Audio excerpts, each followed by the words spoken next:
The quaint little gift shop was a hive of activity, its narrow aisles teeming with last-minute shoppers. The air was thick with the scent of scented candles and fresh stationery. I was there too, meandering through the shelves, my eyes skimming over quirky mugs and vintage clocks, searching for a unique keepsake. That's when I noticed him, a lone figure amidst the chaos, looking utterly perplexed and out of his element. He was standing in front of the greeting cards, flipping a card open and then snapping it shut, his brows knitted in concentration. A small, peculiar trinket dangled from his other hand. He seemed to be debating with himself, lost in a world of indecision. I couldn't resist. I took a few steps towards him and said, "Can't make up your mind?" He looked up, slightly startled by the intrusion. His eyes, a deep shade of brown, met mine, and for a moment, he seemed to forget his predicament. "Oh, hi. Yeah, I'm in a bit of a bind here. I'm James," he said, offering a hand. "I'm Anna," I replied, shaking his hand. It was a firm handshake, confident yet inviting. "Nice to meet you, Anna. I'm on a mission to find the perfect birthday gift for my mom, but I seem to be circling around these two," he confessed, holding up the card and the trinket for me to see. The card was bright and colorful, with a humorous quip on the front. The trinket, on the other hand, was a small, intricately designed figurine, delicate and refined. I chuckled. Well, they're quite different. What's your mom like? Maybe I can help you choose. James's face lit up with a grateful smile. That would be amazing, thank you. My mom, she's incredible. She's got this sharp wit but also appreciates the finer things. She's been my rock, you know? As he spoke about his mother, his respect and love for her were palpable. It was touching to see a son speak so fondly of his mother. Well, it sounds like she's a woman of depth. How about we find something that celebrates both her sharp wit and her elegant taste? I suggested.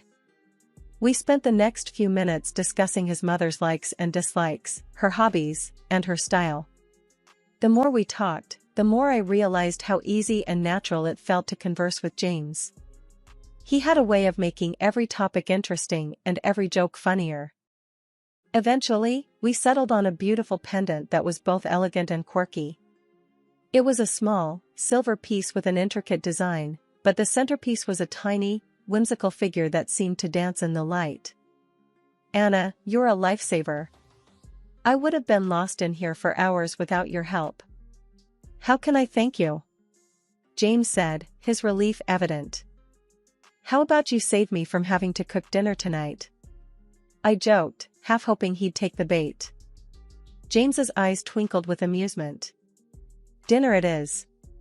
There's this cozy little Italian place I know. How does that sound? It sounds perfect, I replied, my heart skipping a beat. We exchanged numbers and made plans to meet up for dinner. As I left the shop, the pendant securely in James's bag, I couldn't help but feel a flutter of excitement. In a sea of mundane days, this chance encounter felt like a breath of fresh air. The evening air was crisp, the kind that hinted at the end of summer and the start of something new.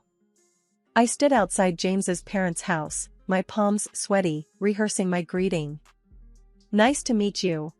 I practiced under my breath, trying to sound confident, not realizing that no amount of rehearsal could prepare me for the Carters. James opened the door with that familiar, warm smile. Ready? He asked, sensing my nervousness. As I'll ever be, I replied, trying to muster a smile. We stepped into the living room, and that's when I saw her, Mrs. Carter. She sat regally in her armchair, her cane resting against her leg, her eyes scrutinizing me like a hawk. Mr. Carter sat beside her, a silent, almost invisible presence. Mom, Dad, this is Anna, James introduced. Nice to meet you, I said, extending my hand. Mrs. Carter looked at my hand and then at me, her gaze piercing. Sit, dear, she said, her voice firm, ignoring my hand. We sat, and an uncomfortable silence filled the room. I could feel Mrs. Carter's eyes on me, examining, judging. James seemed oblivious to the tension, or maybe he was just used to it.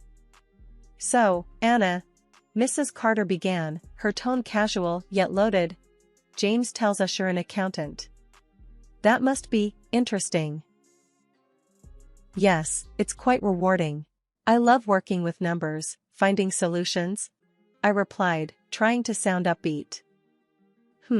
She hummed, unimpressed. "And your parents, what do they do?" I explained, but with each answer, her questions grew more personal, more probing. It felt less like a conversation and more like an interrogation. James remained silent, his occasional attempts to change the subject quickly overridden by his mother's pointed questions. "Tell me, Anna, how much do you earn?" Mrs. Carter asked, her tone casual but her intent clear. I was taken aback. It wasn't a question you'd expect in a first meeting, and certainly not in such a straightforward manner. I glanced at James, hoping for some support, but he avoided my gaze. "It's a decent amount. It allows me to live comfortably," I answered vaguely, feeling my cheeks flush. "I see. And this house of yours, you live there alone?" she continued, her curiosity unabashed.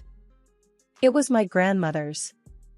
I inherited it," I replied, feeling more like I was in a job interview than meeting my boyfriend's parents. Mrs. Carter nodded, her expression unreadable. The rest of the evening passed in a blur of discomfort. Mr. Carter remained silent, his presence almost ghost-like, while Mrs. Carter's questions lingered in the air, sharp and unnerving. As we left, James seemed pleased. "That went well, don't you think?" he said, oblivious to the undercurrents. "Sure," I replied, my voice barely a whisper. As we drove away, the weight of the evening settled on my shoulders. Mrs. Carter's intense scrutiny and pointed questions lingered in my mind, a stark contrast to the warmth and ease I felt with James. James and I, we were in love, sure, but marriage wasn't on my immediate bingo card. Yet, there we were, standing in my living room, the same one I grew up in, talking about forever. "Anna, I know it's soon, but I feel it, you know?" "Why wait?" James said, his eyes full of that earnestness that first drew me to him. I hesitated, the image of Mrs. Carter's scrutinizing gaze flashing in my mind. "James, your mom, that dinner was intense. Are you sure we're ready for this step?" He took my hands in his, a comforting warmth spreading through me. "Anna, I love you. And yeah, my mom can be a bit much, but don't worry, we'll handle it together. You and me, okay?" His words were a balm, soothing away the doubts. "Okay," I whispered, the word a leap of faith. We decided on a simple ceremony. No grand gestures, no elaborate fanfare, just an intimate gathering of close friends and family. It felt right, true to who we were. But as the day approached, the butterflies in my stomach weren't just from bridal jitters. The wedding was beautiful, a small affair in my backyard. The same trees that witnessed my childhood games now stood witness to my vows. But amidst the joy, there was an undercurrent of tension, an unspoken question hanging in the air: how would the Carters fit into this new picture we were painting? James sensed it, I could tell. As we danced, his hand on my waist, mine on his shoulder, he leaned in. "Don't worry, love. We'll make it work. You, me, and yes, even my parents." I smiled, a mix of hope and apprehension. "Promise?" "Promise," he affirmed, sealing it with a kiss. But promises, I'd learn, are fragile things. The reality hit home when James and I moved into my grandmother's house. It was a quaint place, its walls holding memories of a lifetime. The ramps and low steps, once installed for my grandmother's convenience, now stood as silent testaments to her struggles and strength. "Your grandma had it all figured out, huh?" James remarked one evening, his gaze trailing over the seamless design. "Yeah, she did. She wanted to be independent, no matter what, I said, a hint of pride in my voice. It wasn't long before Mrs. Carter came to visit. Her eyes, sharp and calculating, took in every detail of the house. The way she moved, slowly, deliberately, her cane tapping against the floor, it was like she was marking her territory. "This is a nice place, Anna. Very accommodating," she commented, her voice laced with something I couldn't quite place. I forced a smile. "Thanks, Mrs. Carter. We like it." But her next words sent a chill down my spine. "It's difficult, you know, living in a place that doesn't understand your needs. I think I'd be better off here." The statement hung in the air, a silent ultimatum. James, ever the peacemaker, tried to navigate the treacherous waters. "Mom, we can discuss this later. Let's not jump into decisions." But the decision, it seemed, was already made. In her mind, Mrs. Carter had found her new abode. And as I looked into James's eyes, searching for the reassurance I so desperately needed, I realized that our swift marriage was about to face its first real test. The day the Carters moved in, the house changed. It wasn't just the extra shoes by the door or the additional toothbrushes in the bathroom. It was like the air itself shifted, dense with the weight of their presence. I was in the kitchen, trying to make sense of the chaos that had become my pantry, when Mrs. Carter hobbled in. Her cane clicked against the floor, a sound that was quickly becoming the soundtrack of my life. "Anna, dear, I was thinking," she started, her voice cutting through the silence. "This shelf is too high. I can't reach anything. You should rearrange it." I bit my lip, holding back a sigh. "Sure, Mrs. Carter. I'll take care of it. And another thing," she continued, oblivious to my growing frustration, "Mark and I should take the bedroom downstairs. It's just too much for me to climb up and down." "But that's our bedroom," I protested weakly, the reality of the situation sinking in. She gave me a look, one that said my comfort was secondary. "Well, it's just practical, dear. You're young, you can manage." Before I could respond, Mr. Carter entered, his presence like a shadow, always there, but never quite tangible. "Is everything all right here?" he asked, his voice neutral. "Just discussing some adjustments," Mrs. Carter replied, her tone leaving no room for argument. As they left, I felt a surge of resentment. My home, my sanctuary, was being dismantled, piece by piece, and I was expected to smile and nod. The days that followed were a blur of demands and critiques. Mrs. Carter had an opinion on everything: how the furniture should be arranged, what meals should be cooked, how the house should be cleaned. And every evening, James would come home to a battlefield, his attempts to mediate often ending in heated arguments. "Anna, we need to be understanding. They're adjusting," he'd say, trying to calm the storm. "Adjusting? James, they're not adjusting, they're invading. This is our home, not a hotel for your parents," I'd retort, my patience wearing thin. But the breaking point came one evening, over dinner. Mrs. Carter had made some offhand comment about the meal, how it wasn't to her liking. Something inside me snapped. "Mrs. Carter, I understand you're used to things a certain way, but this is my home too. I'm doing my best here," I said, my voice trembling with suppressed anger. She looked at me, her eyes cold and unyielding. "Your best isn't good enough, dear. Maybe if you spent less time at that job of yours and more time here, things would be different." I looked at James, desperate for support, but he remained silent, his gaze fixed on his plate. In that moment, I realized the gravity of the situation. I was an outsider in my own home, my life hijacked by the unwelcome presence of the Carters. The tension in the house was like a thick fog, impossible to ignore. Every morning, I woke up to the same routine: prepare breakfast for 4, rush to work, then come back to a list of complaints and demands. It was like living with a ticking bomb, never knowing when the next explosion would be.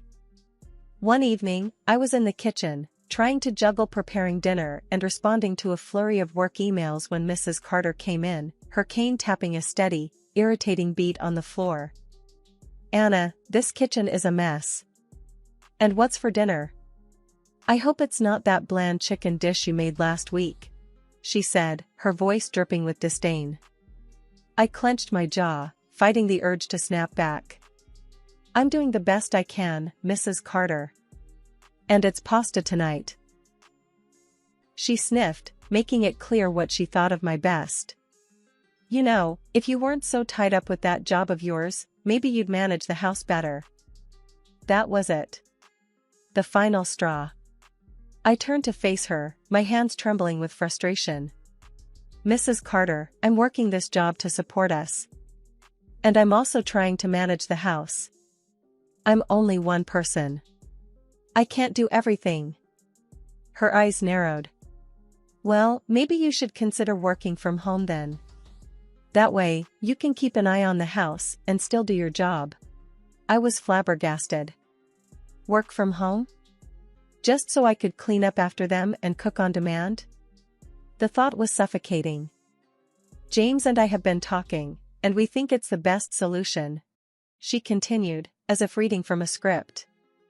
I felt a surge of anger. "You've been talking? And what about me? Don't I get a say in this?" Just then, James walked in, and I turned to him, hoping for some support. "James, please tell me you don't agree with this." He looked uncomfortable, caught between his mother and his wife. "Anna, it's just... Mom has a point. It would make things easier." "Easier? For whom? Certainly not for me." I felt like I was drowning, and the people who were supposed to throw me a lifeline were instead pushing me further under. "James, this is not about making things easier. It's about respect and boundaries. Your parents moved into my house, and now they're trying to dictate how I live and work. This is not okay," I said, my voice rising with every word. Mrs. Carter interjected, her tone patronizing.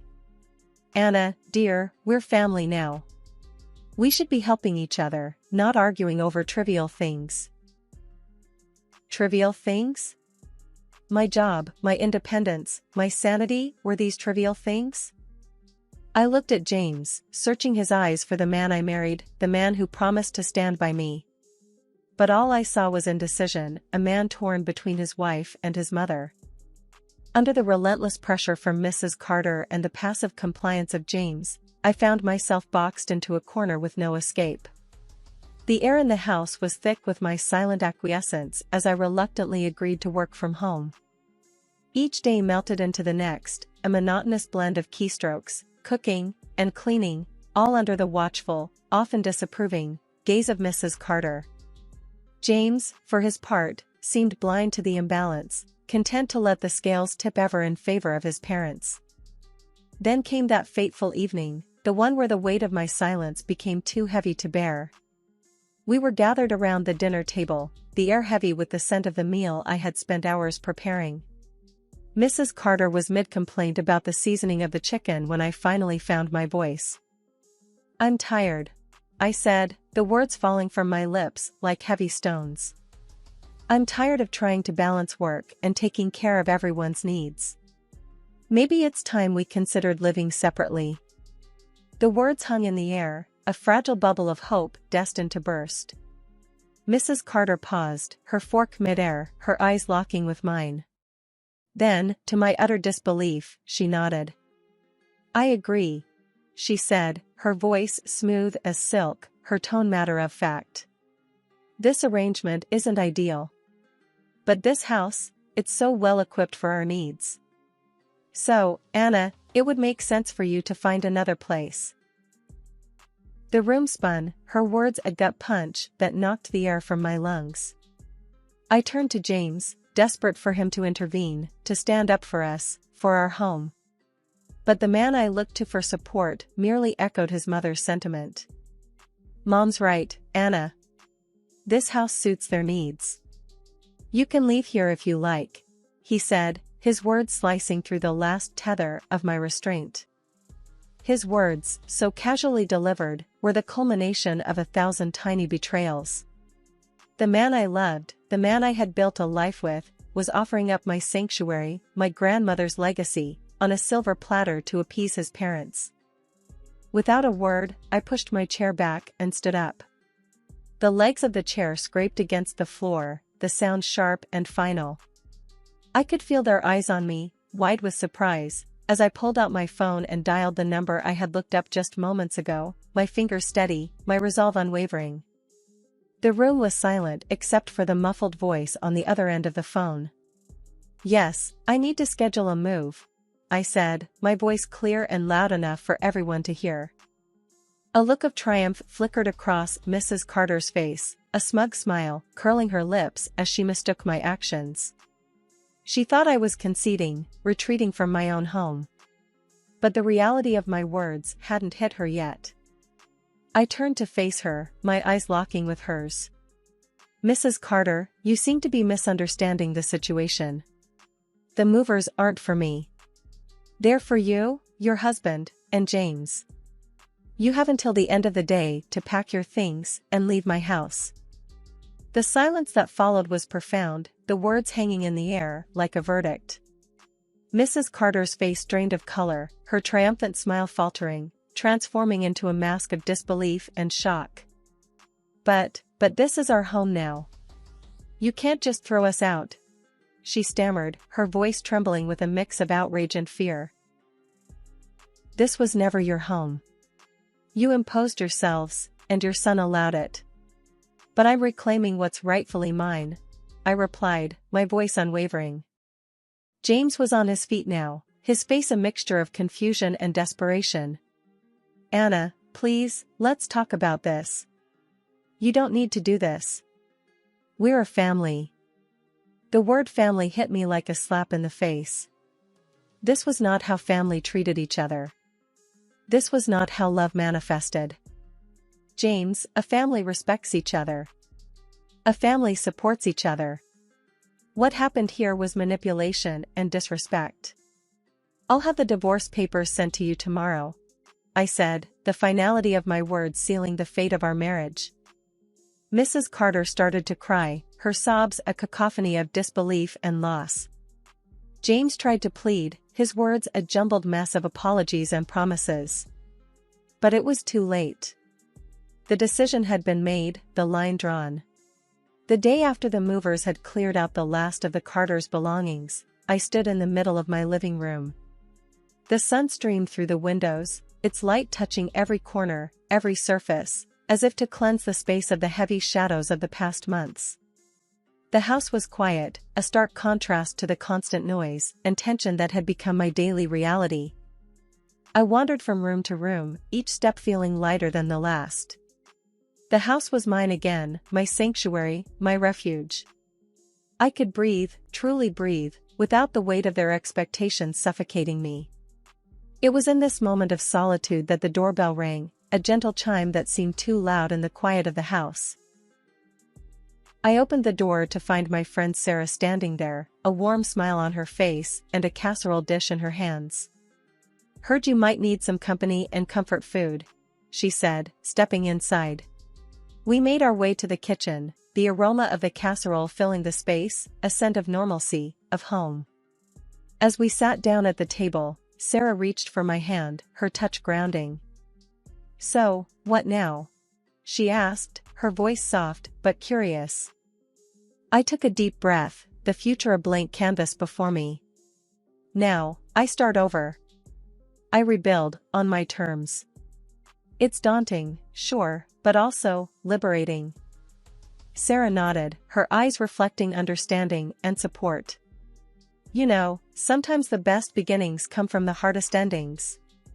You've got this, Anna. You're stronger than you think." Her words resonated, a gentle reminder of the resilience that had carried me through the storm. "I guess it's time to find out what I'm really made of," I said, a tentative smile on my lips.